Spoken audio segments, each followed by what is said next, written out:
प्यारे बच्चों, हमने तुम्हें कल क्या पढ़ाया था? पोषण, स्वयं पोषी पोषण। स्वयं पोषी पोषण के बारे में हमने कल डिटेल से जाना था। आज हम जानेंगे विषम पोषी पोषण।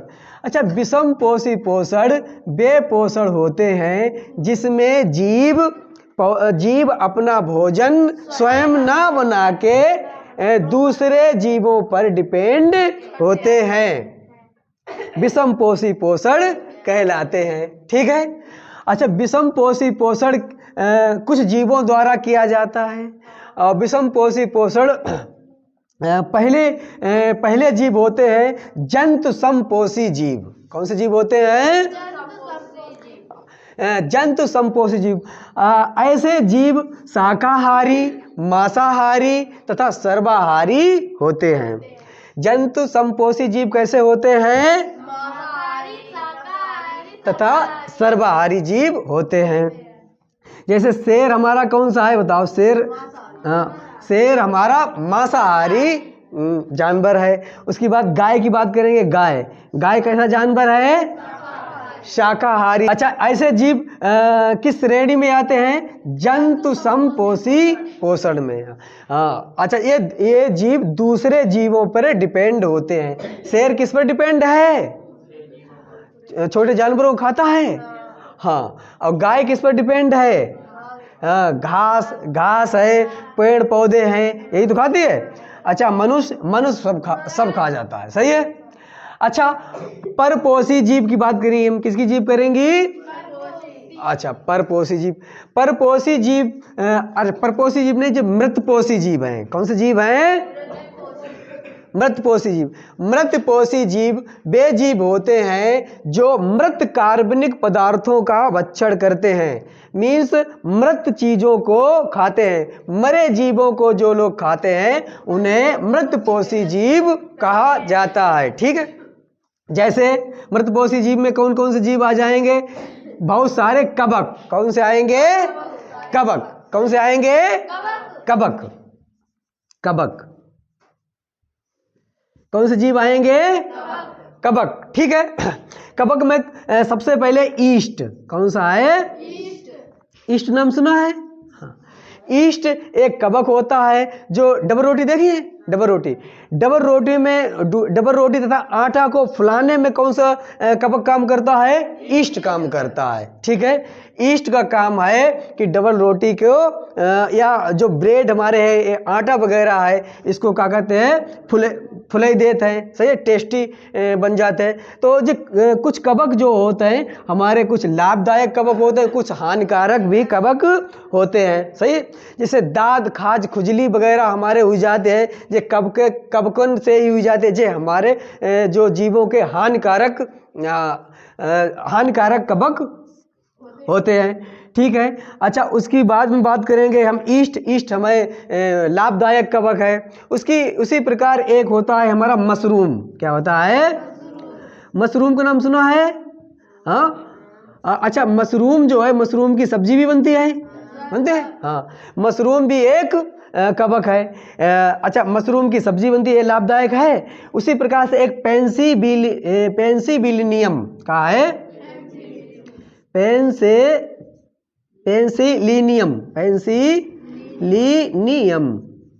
अच्छा, पेंसिलिनियम नामक एक कवक होता है जिससे एंटीबायोटिक दवाएं बनती हैं। एंटीबायोटिक, जैसे हमें निमोनिया वगैरह हो जाती है, उसमें कौन सी एक दवा एक एंटीबायोटिक दवा यूज की जाती है, उसमें पेंसिलिनियम कवक से वो दवा बनाई जाती है। उसी प्रकार हमारे विषम पोषी जीव में आ जाते हैं कौन से? परजीवी ऐसे जीव होते हैं जो दूसरे जीवों पर डिपेंड होते हैं। उन्हें हम क्या कहते हैं? परजीवी दो प्रकार के होते हैं, एक अंतः परजीवी, एक बाह्य परजीवी। अंतः परजीवी जो शरीर के अंदर दूसरे जीवों पर डिपेंड होते हैं। बाह्य परजीवी वे होते हैं जो बाहर से दूसरे जीवों पर डिपेंड होते हैं। अंतः परजीवी के अंदर कुछ जीव आते हैं, जैसे गोल कृमि। क्या है? गोल कृमि। अच्छा, गोल कृमि नाम सुनो है? अच्छा, गोल कृमि वे जीव होते हैं, कौन से जीव होते हैं? गोल कृमि जो पेट के अंदर जो कीड़े हो जाते हैं उन्हें हम क्या कहते हैं? हम गोल कृमि। इसको वैज्ञानिक नाम है एस्केरिस। क्या नाम है? उसी प्रकार से एक हमारा होता है फीता कृमि। कौन होती है? फीता कृमि। फीता कृमि, ठीक है। फीता कृमि ये फीते की समान संरचना होती है। ये भी हमारी आंत में पाए जाते हैं और मनुष्य को बहुत ज़्यादा नुकसान पहुंचाते हैं। इसका वाहक कौन होता है? इसका वाहक होता है सुअर। क्या होता है? सुअर। जैसे हम सुअर का मांस खाते हैं, मतलब सुअर का मांस खाया, वो हमारे कहाँ गया? पेट में गया। पेट से हमारे कहाँ गया? खून में गया। और खून में अच्छा जो वेस्ट पदार्थ जो बचते हैं उसे हम मल मूत्र की सहायता से बाहर निकाल देते हैं। उसे कौन खाते हैं? सुअर।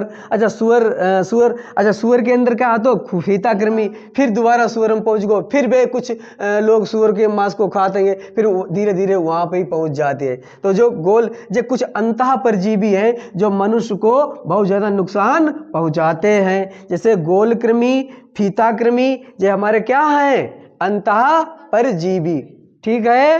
हाँ, अच्छा, इन अंतः परजीवी जे हैं, ठीक है।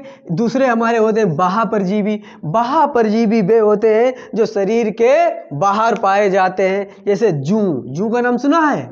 जूं वही जुआ। कौन है? जुआ, ठीक है। जूं है, जोंक है, जोंक नाम सुनो है? जूं है, जोंक जे का है बाह्य परजीवी। और मच्छर का नाम सुनो है? हाँ, मच्छर जो बाहर से मनुष्य को नुकसान पहुंचाते हैं। जूं हमारे कहाँ होते हैं? बालों में हो जाते हैं। जोंक कहाँ होती है? जोंक पानी में पाई जाती है। बाहर भी जब भैंस जानवर जो तालाब में जाते हैं तो जोंक उनके देखी होगी चिपक के आती है। हाँ, अच्छा, हाँ। और मच्छर देखे? मच्छर भी बाह्य परजीवी है। मच्छर जो है, मच्छर का है, मच्छर भी कहा है एक बाह्य परजीवी है। रात्रि के समय दिन में भी काट लेते हैं, सही है।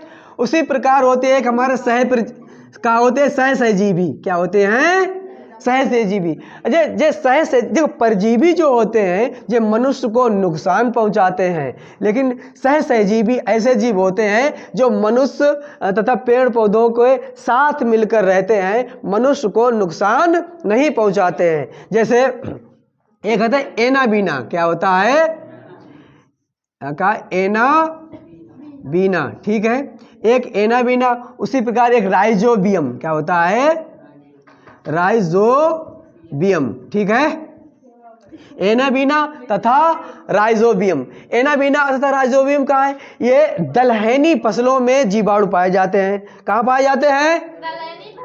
हाँ, ये दलहनी फसलों में जीवाणु पाए जाते हैं। अच्छा, दलहनी फसलों में ये वायुमंडल की नाइट्रोजन को स्टोर करते हैं तथा पौधों को देते हैं। पौधों के पोषक तत्वों को ये खुद खा जाते हैं, तो दोनों का भोजन बन जाता है।